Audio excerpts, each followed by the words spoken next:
welcome to this edition of Optimal Talks. In this series of frank conversations, I will chat to a diverse range of security specialists and industry influencers to explore their opinions and ideas, picking apart some of the key issues we all face today. I hope you enjoy the next 30 minutes. If you do, leave us your thoughts and comments and spread the word. Thanks.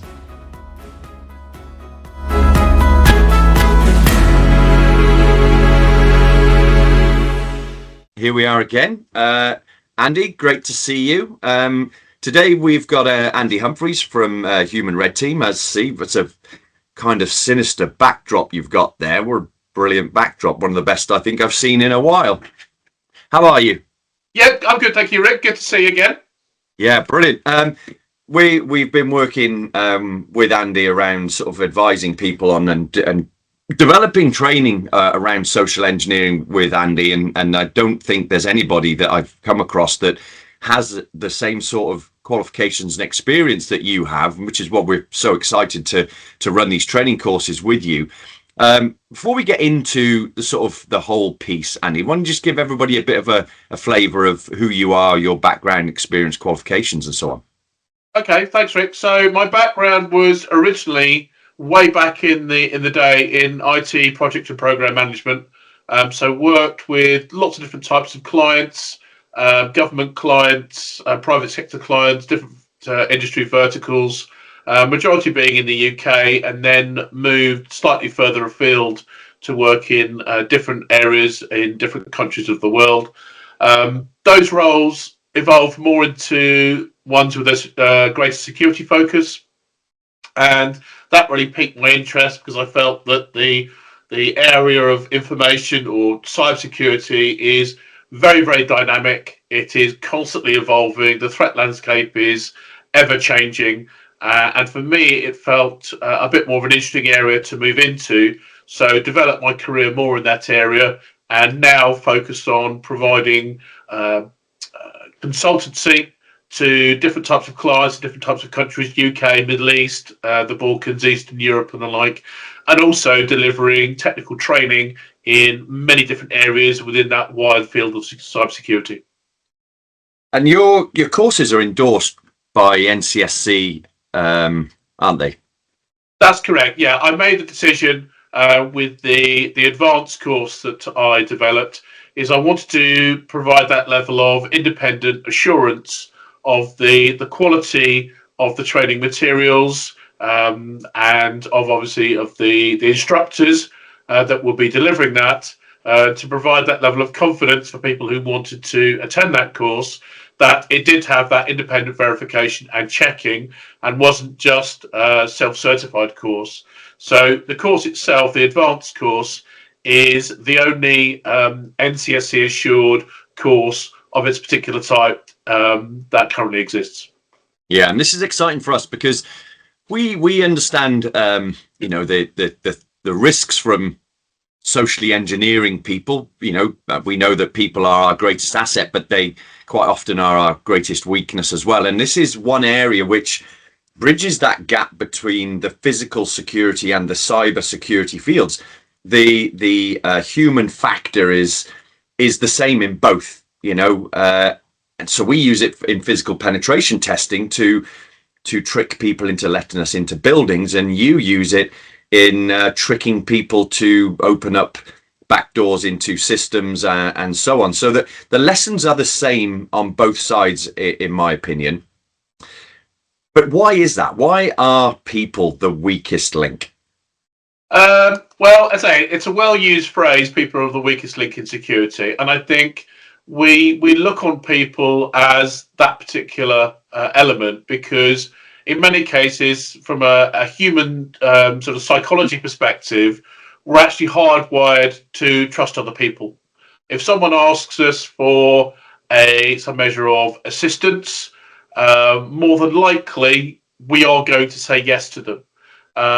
Unless there's a really good reason why we can't. And attackers know this, and they will take advantage of that amongst other psychological principles as well, and use that vulnerability that is very, very challenging to patch, and simply take advantage of that and use it to achieve their objectives.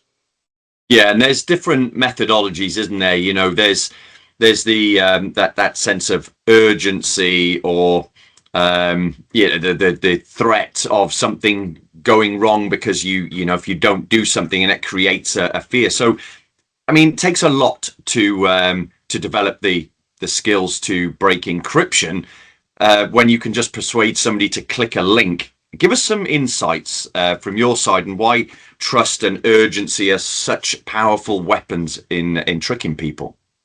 I think, if we look at messages that we receive, we look at them and say, okay, this is an urgent request.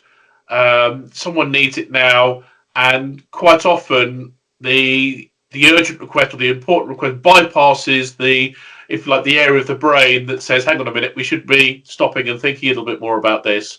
And if you like, emotion takes over, and emotion triggers the next particular action.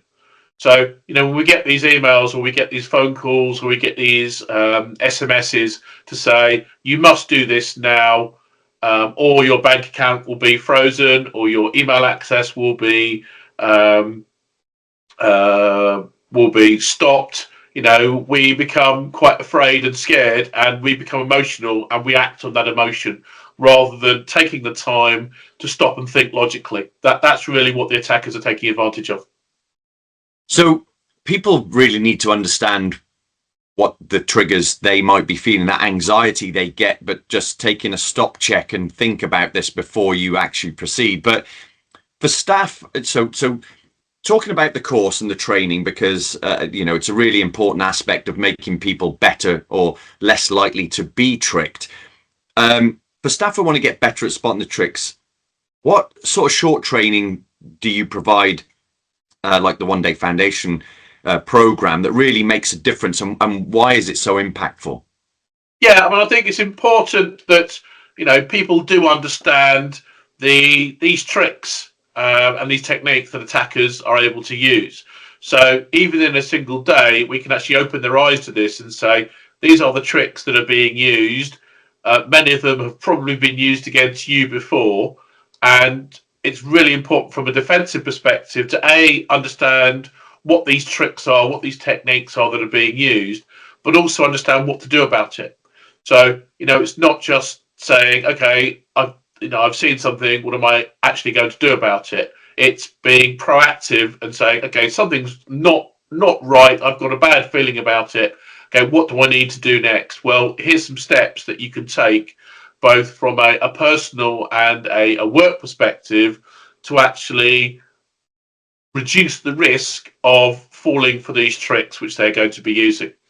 Yeah, and I think it's important. This is a these skills are not just going to protect the business information, your IP that you might give away through work, but it obviously it all applies to our personal lives as well. And we talk about phishing and spear phishing and vishing, smishing, physical intrusion. All of these things are kind of words that people have heard but don't really understand. Can you share a couple of sort of recent social engineering cases that really highlight these things and how criminals manipulate people? Okay, so a good example from recent months. One particular example relates to Marks and Spencers. Yeah. So the attackers utilised social engineering techniques to not actually initially target the end organisation, but actually a third party run contractor help desk. So they utilised these techniques to get the operators to reset credentials. So they utilised these phishing and vishing techniques to actually achieve their aim, get the credentials, and then, of course, once they had the credentials, they could then utilise those to connect into the system, escalate their privileges, in other words, get access to more parts of the system than they perhaps might get access to initially. And from there, they launched a more technical attack, which related to ransomware. They exfiltrated organizational data, and it all came out of social engineering. So it's really important that we understand from an organizational perspective that whilst we may have a lot of technical controls in place, a lot of logical, a lot of physical controls in place, a lot of administrative controls in place, policies, procedures, and the like, these can very simply be bypassed if someone is manipulated over the phone or via email or via some other means of actually giving up some information, credentials, and the like, which can mean that all of those technical, physical, logical controls, administrative controls, can simply be bypassed very easily. Yeah, and I think the advancement in the technology, AI being used now. So things in the past where if we got a smishing attempt, it would have spelling mistakes in it. It wouldn't make sense, and you could spot them, but they're far more sinister now because they're almost flawless. And even things like CEO fraud is now being manipulated by having a video. This might not even be Andy Humphrys talking to me because it's AI generated, and we fall for that because we don't understand that is a capability. What I'd really like to sort of iron out at the very basic level, the differences, and what is phishing, what is spear phishing, what new tactics are developed through this advanced capability now, what people should be looking for. Okay, so phishing is very much a collective term, and it, if you're to differentiate that from the others, it's a bit more of a broad scattergun approach. So if I wanted to phish your organization, I would send, it might be emails, it might be SMSs, might be perhaps WhatsApp messages or something, to everyone. Now, if I wanted to focus on specific people within the organization, I would use elements of spear phishing. So perhaps if I wanted to focus on a particular department, I might want to focus specifically on them. You then have the concept of whaling, which is where, as a threat actor, I might approach, say, a CEO or a CFO or some very, very specific individual in the organization. Now, we have variations on that. So we have vishing, which is voice phishing, so over the phone. Yeah. We have smishing, so we're utilizing these text messages. We also have quishing as well, which is using QR codes. And that's kind of the way things are going now, because we are using our digital devices to access elements out there on the internet. Attackers know this and know that we tend to use QR codes because you can contain a lot of information in a QR code. And the challenge with QR codes is it's very difficult for defensive systems to actually check them. Unlike a URL that they would see as potentially malicious, the QR code is simply there. It's in black and white. The user can't see that it actually goes to myevilbank.com, not my lovelybank.com or something. Yeah. And so there aren't those checks in place to actually do that. Now, obviously, technology is evolving at a rapid rate. You've mentioned there about the fact that it might not actually be you and I in this conversation. It could be deepfakes.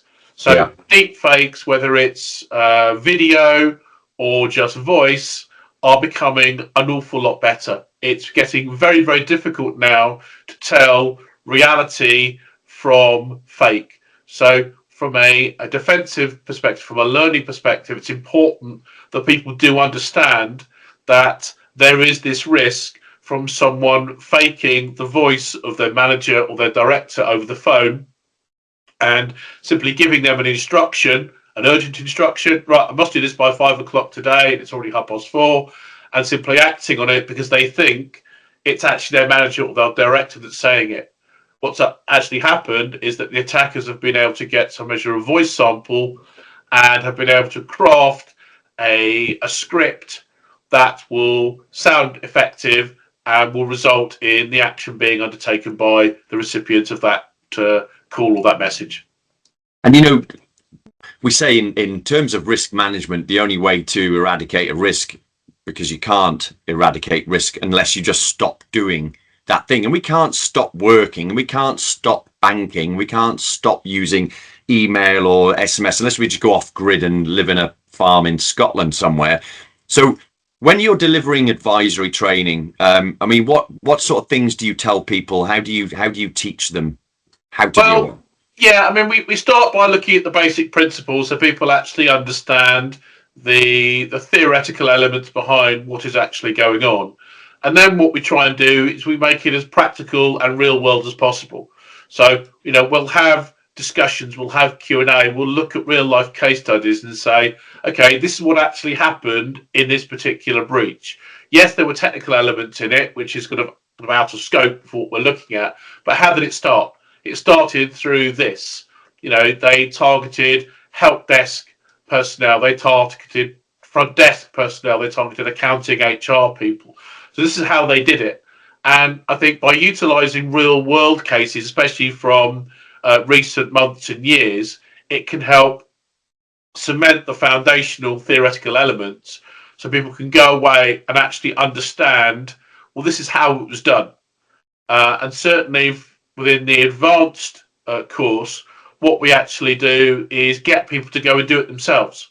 So we have a number of different practical exercises where, having provided information in terms of the theoretical principles and the suggested approaches that would be taken, we say to people, okay, now go out and try and get the information yourself using different methods. So it's helping them learn, and quite often it is quite challenging to actually implement these in practice, but learn, okay, these are the techniques that are being used and this is what they're actually doing. And in some cases, this is how potentially easy it is to get a lot of information very, very quickly if you use the right approach, the right, if you like, backstory to actually make your approach sound realistic and convincing. And if your backstory, if your pretext works for that particular target, then it can be very effective. Sadly, you probably have a vast amount of real world experiences, as you say, that mean they're coming up weekly almost, of real life experiences that you can apply. So your training must be very current.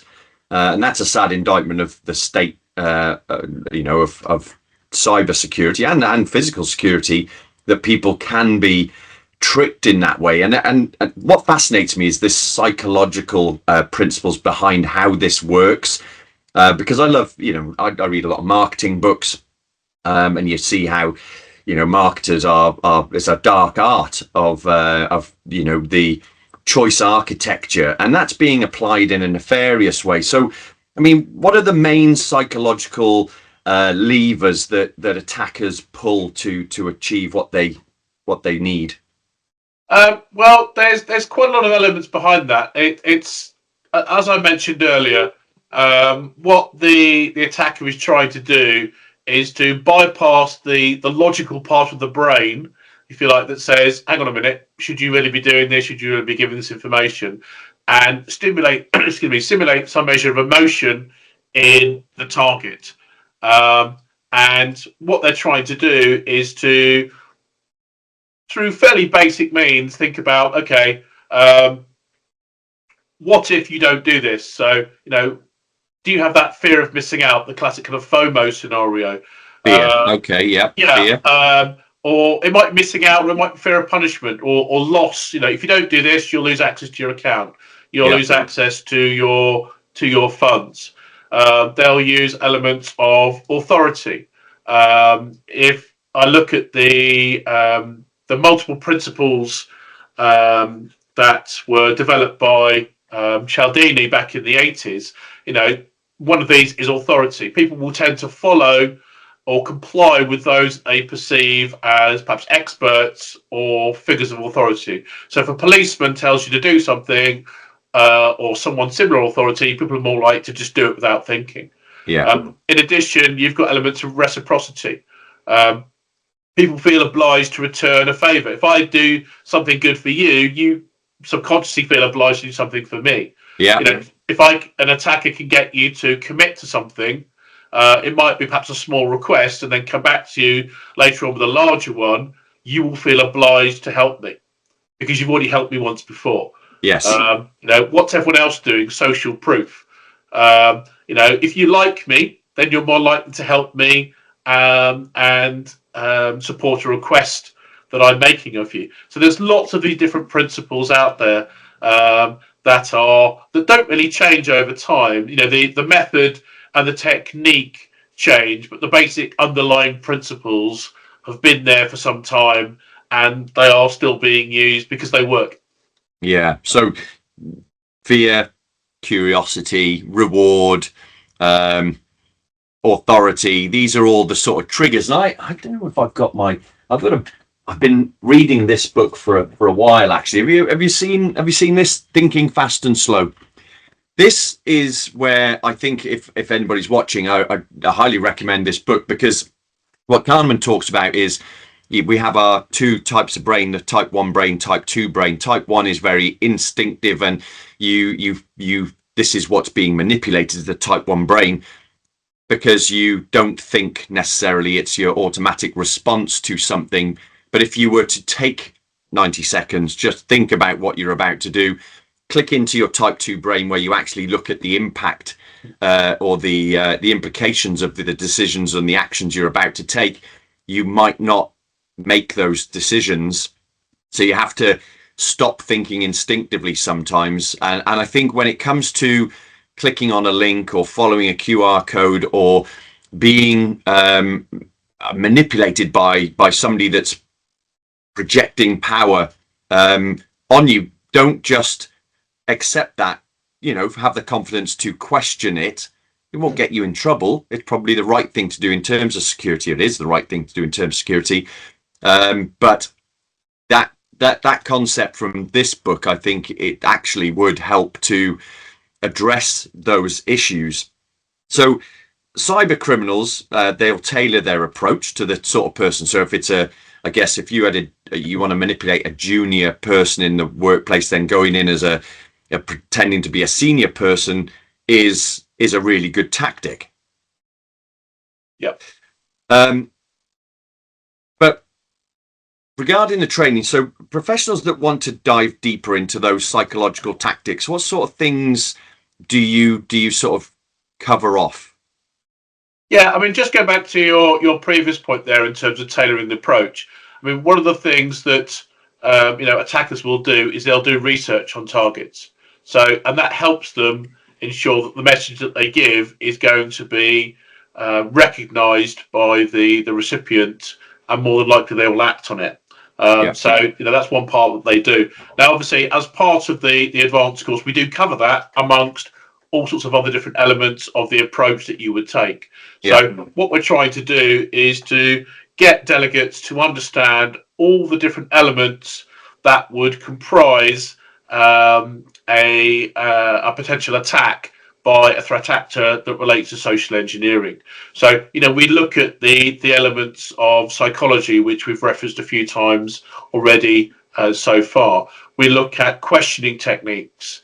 We look at eliciting information without actually asking direct questions, so that people can understand, how it is that attackers are getting this information from their targets, where, they're not just ringing them up and asking them for their password straight out, because that's going to be too obvious. So the techniques that they use. And it's all about helping them understand the tools and techniques that an attacker would use, and actually try to use those as part of the exercises, so that they can actually go back into their organizations and can help to educate their organizations in terms of properly understanding these risks, understanding where the threats are coming from, and actually ultimately helping to strengthen the defenses of their organization by going back in and saying, okay, we now really understand how the attackers are doing this, so let's review the defenses that we have in place, and ultimately the goal is to reduce the risk to a manageable level. As you mentioned earlier, the only way you can eliminate the risk is by switching everything off and not actually operating. Now, that's clearly not going to work. Right. So it's got to be a manageable level of risk. But what we're trying to do is to focus on the areas of the organization and say, okay, these areas are perhaps more at risk than others. So let's make sure that we can reduce the risk as much as we can. And that's the key thing. It's come to the training course, learn the skills of how it's done. See behind the curtain, so to speak, and then go back and make some measure of confirmation or checking that your organisation is not at risk from certain areas, and perhaps the level is reduced in others, just to make it a safe and secure environment for the organisation in which to operate. Yeah, so we have to reduce it to a level that we're able to tolerate, so that we can continue to work. But I think awareness is absolutely key. And when we talk about enabling in physical security and personnel security, we're talking about enabling people to spot those attempts, and there presumably are red flags that people should look out for, and then trust their inner, this primal instinct we have, the inner alley cat, as they say. Something's not quite right, but there must be red flags. So what would you say to people?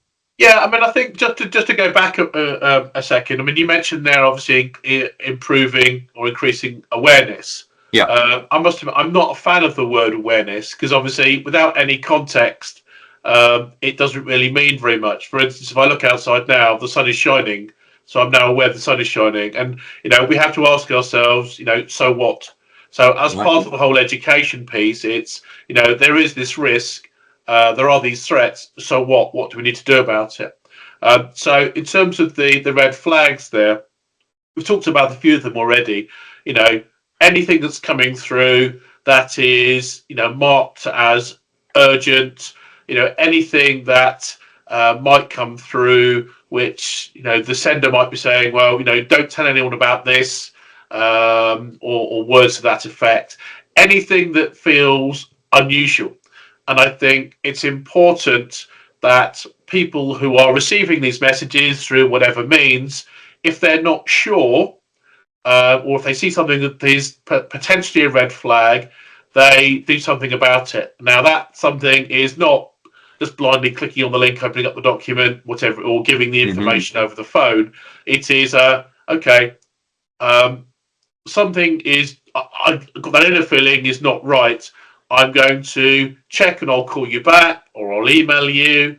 And just taking that moment, as you mentioned earlier, to actually have a bit of a think and go, okay, I'm not sure, I'm going to report it to my manager.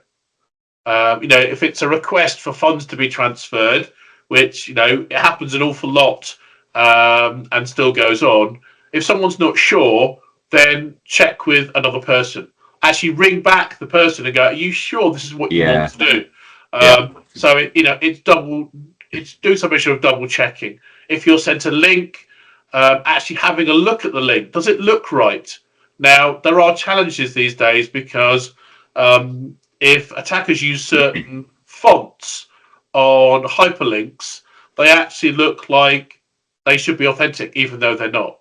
So it's doing those checks as much as possible, and understanding that, yes, it might take a few moments to do those, but best to do that and then not click on the link or not open up the attachment or whatever it is, than do it and then immediately regret it because you realise that you've just initiated a larger attack. So, lots of red flags, but I think the bottom line is, if you're not sure, stop and ask someone, even if it's your colleague, and say, should I be doing this? I'm not sure.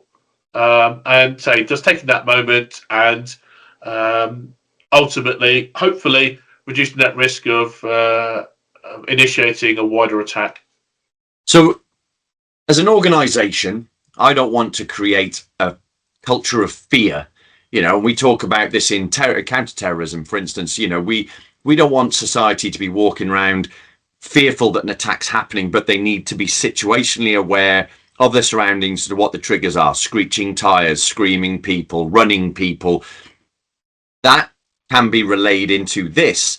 So if I was an organisation that wants to build that situational awareness without overwhelming staff and creating a culture of fear, how do I build a defensive strategy that allows us to operate, but without making people paranoid of everything? Yeah, I mean, I think the important thing is that people do have to understand that there are these threats out there. Yeah, They have to have some measure of education and training so they can gain that knowledge and gain the skills and ultimately be empowered to do something about it. They should feel that they can take that moment, as I mentioned just now, to say, hang on, I just want to double check this.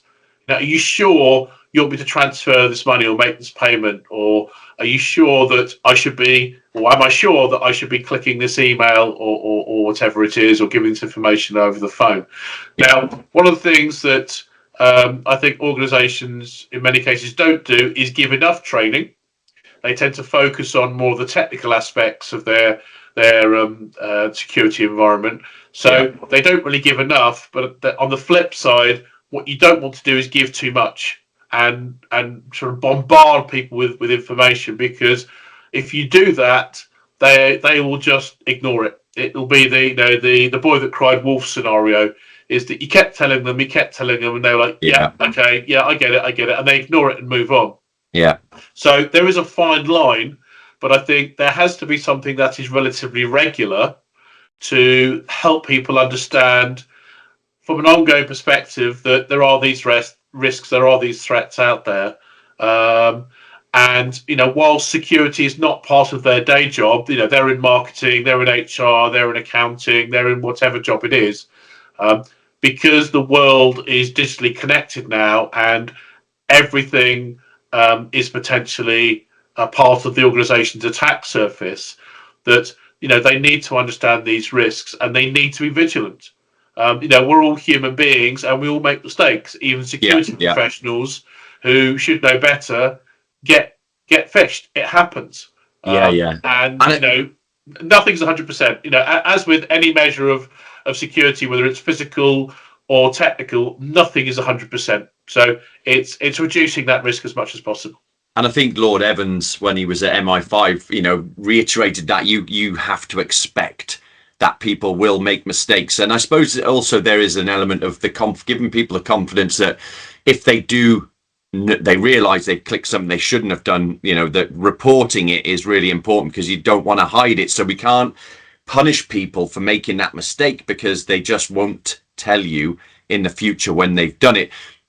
What I liked when I looked through the 1-day course that you deliver, that awareness piece is very much about making that security practical without intimidating people, designed to sort of instill this confidence to question properly. Now it's a lot to package in 1 day. How do you prioritize what you teach in a 1-day course?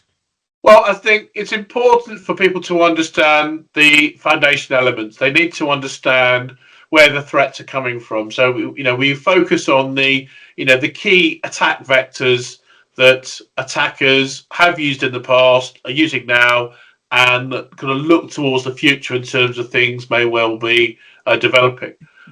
We then look at the areas of, if you like, greatest human weakness or human vulnerability that have shown that these vulnerabilities have been exploited on multiple occasions.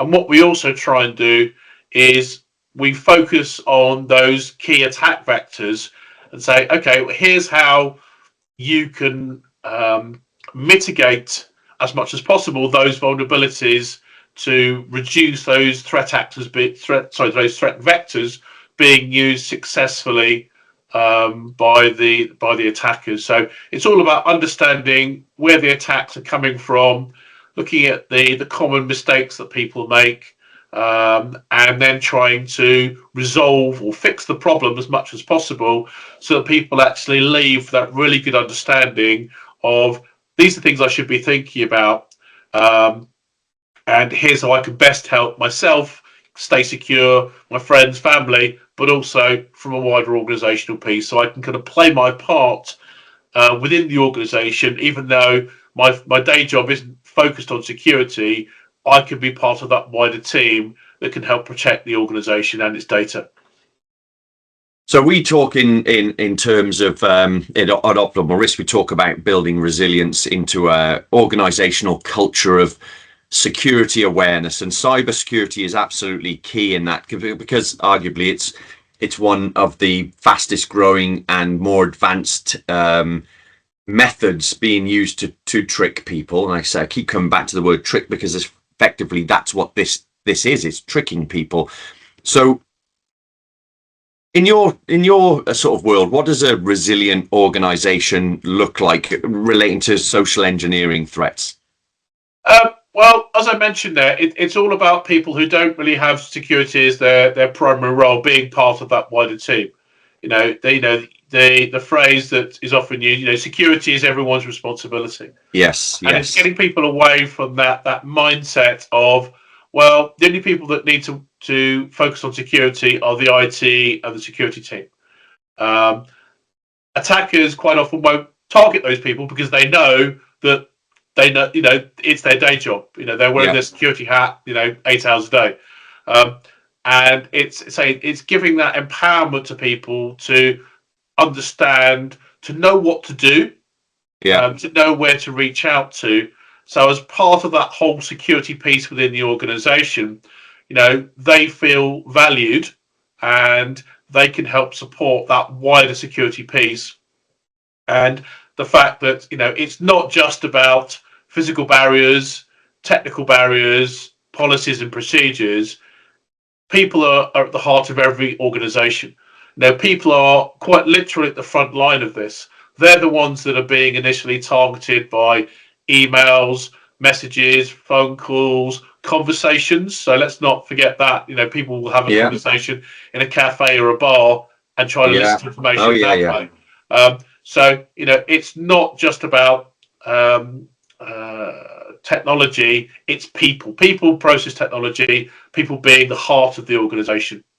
So that's the piece for the lay person that's not a security professional, the everyday workers, and protecting themselves and their little domain that they're in front of their computer.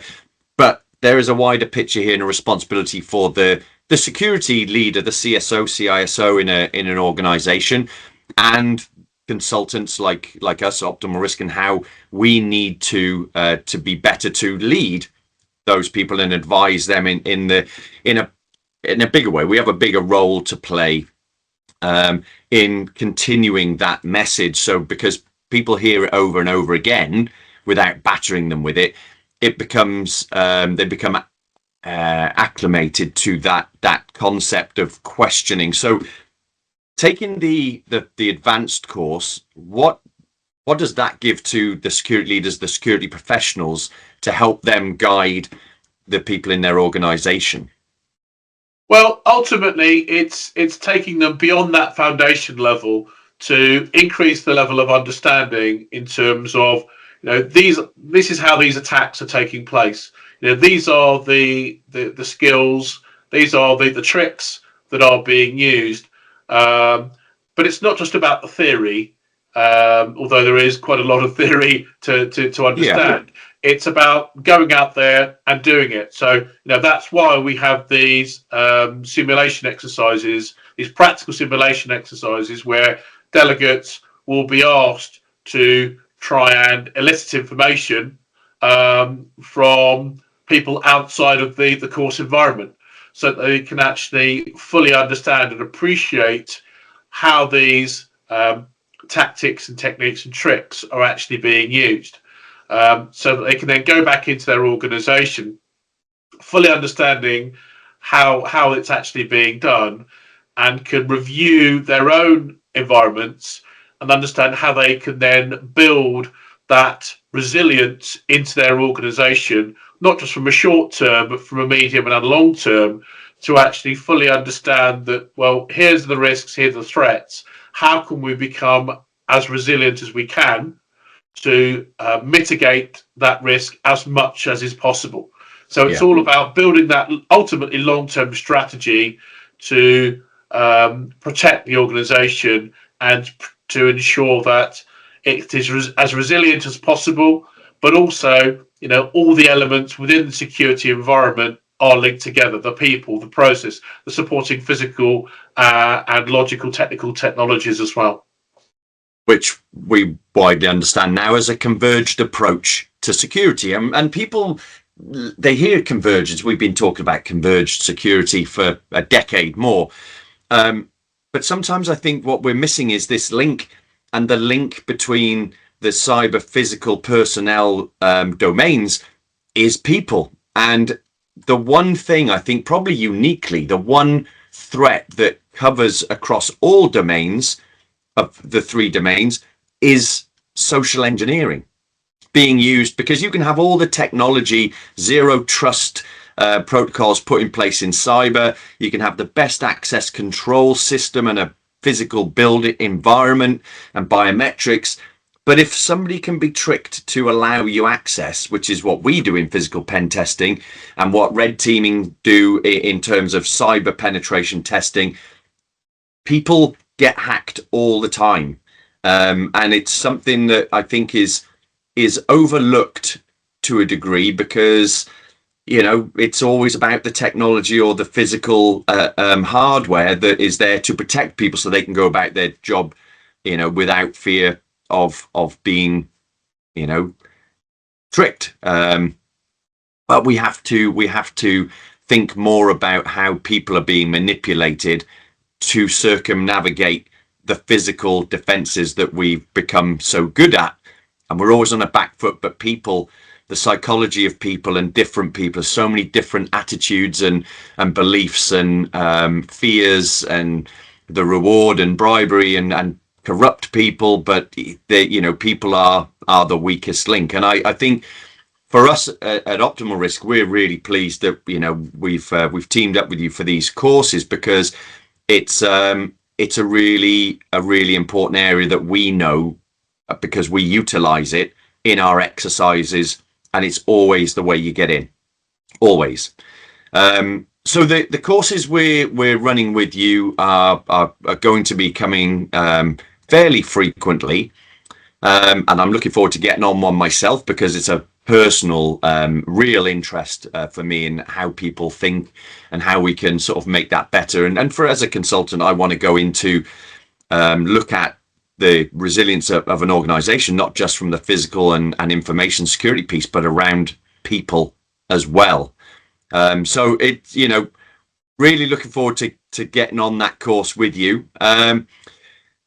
If there was one last thing that you want to talk about, but that we haven't covered, what would that be? Is there anything? Well, I would say that, traditionally people, as you've mentioned a couple of times, have been regarded as the weakest link. And I think the key, one of the key missions that I've got is I want to make sure that people can be the strongest link. Yeah. Let's give them that knowledge. Let's give them that information, and so that they can become the strongest link in the security chain, because they are at the front line.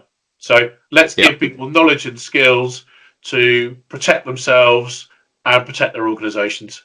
And I think, like we have first aid at work, and you take those first aid qualification, that knowledge, and that can be applied in your private and personal life, maybe saving the life of a family member. This is a skill you will take home and advise your family on as well, and therefore there's that value add, which is probably as important, and why people should pay attention to it.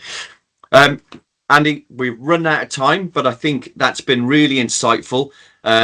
Hopefully people will start looking into the course. The 5-day course is the NCSC endorsed course, right? That's an assured course. NCSC assured course, that's correct, yeah. Assured course. So if you are, just somebody that wants to know more about this for personal reasons, the 1-day foundation course. If you are a leader in security or you consult on these sort of things, the 5-day course is probably the best one for you to look at. But if you want to know, if somebody wants to talk to you, Andy, what's your email address so that people can get in touch with you? Yeah, the best email address would be training@synovum.co.uk. That's synovum.co.uk. Brilliant. Well, thanks very much for your time. I really appreciate it. It's been an enjoyable conversation, and I will catch up with you soon, my friend. Okay, thanks very much, Rick. Thanks very much. If you've taken something from this, reach out to us. If you want to hear more about the course, you can get in touch with training@optimal optimalrisk.com or info@optimalrisk.com, or you can reach out to me, Rick Mounfield, at rick.mounfield@optimalrisk.com, and we can put you in touch with Andy as well. And until the next time, I wish you all the best. Enjoy the rest of your day.